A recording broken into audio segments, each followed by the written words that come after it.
7h-9h, les matins de France Culture. Guillaume Erner. La question du jour. Hier se tenait la 14e et probablement dernière journée de mobilisation syndicale contre la réforme des retraites. Les niveaux de participation étaient parmi les plus faibles depuis le début du mouvement en janvier, à 2 jours de l'examen par le Parlement de la proposition de loi du groupe Lyotte pour abroger la réforme. Si l'ampleur des mobilisations au cours de ces 5 derniers mois a donné un rayonnement nouveau au syndicalisme en France, que peut-il en rester si la réforme est entérinée ?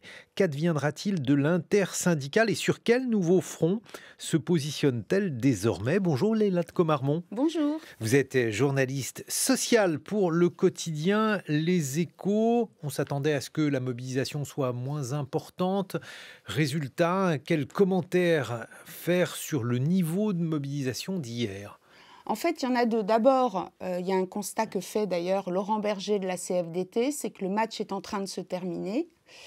Et l'autre élément qui est quand même fort, c'est qu'il faut mesurer que cette loi, elle a été votée au Parlement de façon extrêmement rapide, rappelez-vous le 49.3, il y a 2 mois et demi. Et que malgré ça, la mobilisation s'est poursuivie, avec y compris d'ailleurs un soutien de l'opinion publique qui évidemment s'est érodé, mais qui est resté quand même assez important. Donc ça, c'est des éléments qui sont assez majeurs dans ce mouvement. Donc c'était la dernière mobilisation hier contre cette réforme des retraites ? Oui, toute la question est de savoir si certains ne vont pas continuer à mobiliser, en particulier la CGT. On va peut-être retrouver un partage entre, d'un côté, ce qu'on appelle les réformistes CFDT, CFTC, CFE-CGC, puis de l'autre côté, CGT, FSU Solidaire.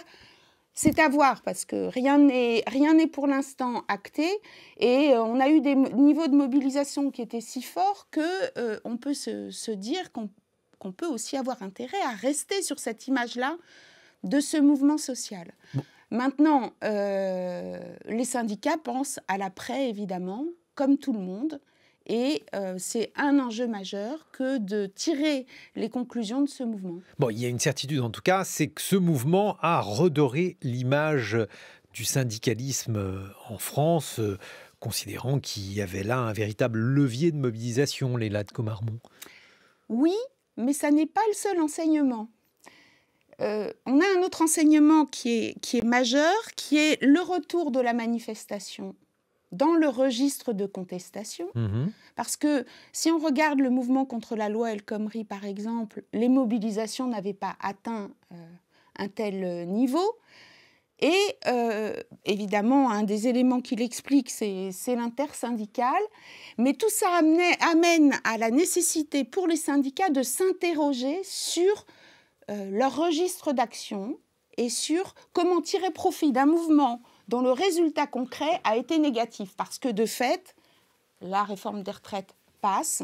Et d'ailleurs, tout le monde a conscience qu'elle va s'appliquer au 1er septembre. Est-ce que ce mouvement a plus servi un syndicat qu'un autre ? C'est une bonne question que je ne m'étais pas posée. Je pense que, en tout cas, elle a servi l'image du syndicalisme. Et donc, elle va profiter à tout le monde. Elle aura sans doute servi les syndicats qui sont le plus implantés dans les entreprises, c'est-à-dire de fait CFDT. Alors quand je dis entreprise, c'est entreprise et administration évidemment, mais de fait plus les deux plus importants, CFDT et CGT, mais pas seulement par le caractère massif de la mobilisation. Bon alors si on déplie les choses, Léla de Comarmont, pour la CFDT, il y a eu une conséquence, c'est que ce syndicat a été considéré comme le plus accommodant avec le gouvernement. Alors cette fois-ci, ça n'est plus le cas. Effectivement, la CFDT a maintenu sa position et d'ailleurs Marie-Lise Léon, qui va succéder à Laurent Berger, a dit que 64 ans, ce serait toujours non.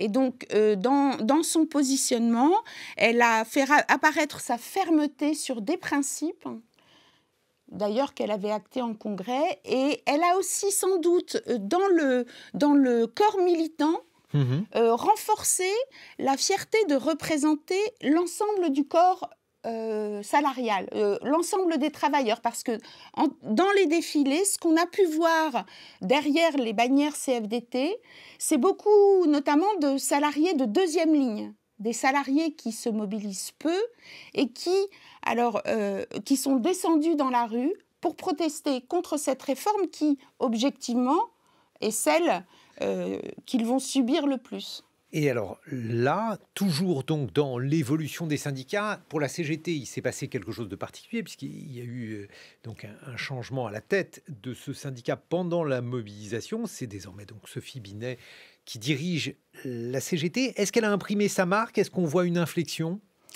Alors, je ne sais pas si on peut parler d'inflexion.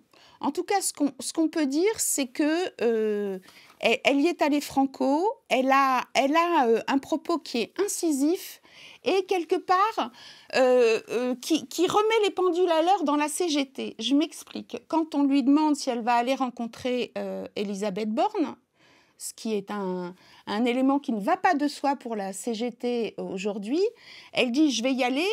Pas pour discuter, parce que je discute avec mes amis ou mes collègues, j'y vais pour négocier. Or, pendant la phase Martinez, ce mot de négociation était tabou. Et donc, elle est en train... Ça veut dire quoi? Ça veut dire que le précédent dirigeant de la CGT, Philippe Martinez, ne négociait pas? Ça veut dire qu'ils étaient beaucoup moins... Alors d'abord, il y a deux choses. Il y avait un mot tabou et puis cette idée négociation égale compromission pour aller très vite. Hein.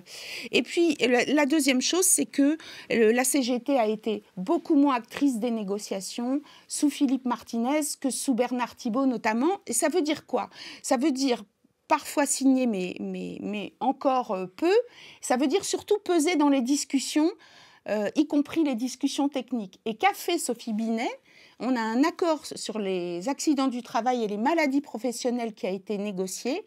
La CGT a signé cet accord, ce qui est un acte extrêmement fort pour dire à la fois il faudra compter sur nous à l'exécutif et en même temps lancer un message à l'organisation et aux militants sur le fait que la CGT assume de revenir dans ce jeu-là. Les autres revendications désormais, parce que là aussi on aurait pu imaginer, Léla de Comarmont, que la journée d'hier soit l'occasion de glisser vers de nouveaux mots d'ordre pour les organisations syndicales. Qu'est-ce qui s'est passé hier? De fait, il va y avoir un glissement, y compris parce que l'actualité y pousse à trois niveaux. D'abord, il y a cet enjeu des salaires qui perdure et qui est toujours aussi important dans les entreprises.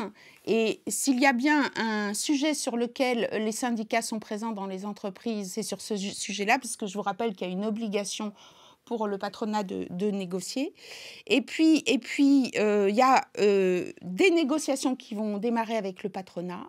Et puis il y a toujours le sujet du dialogue avec l'exécutif. Merci beaucoup, Léla de Comarmont. Vous êtes journaliste aux Échos.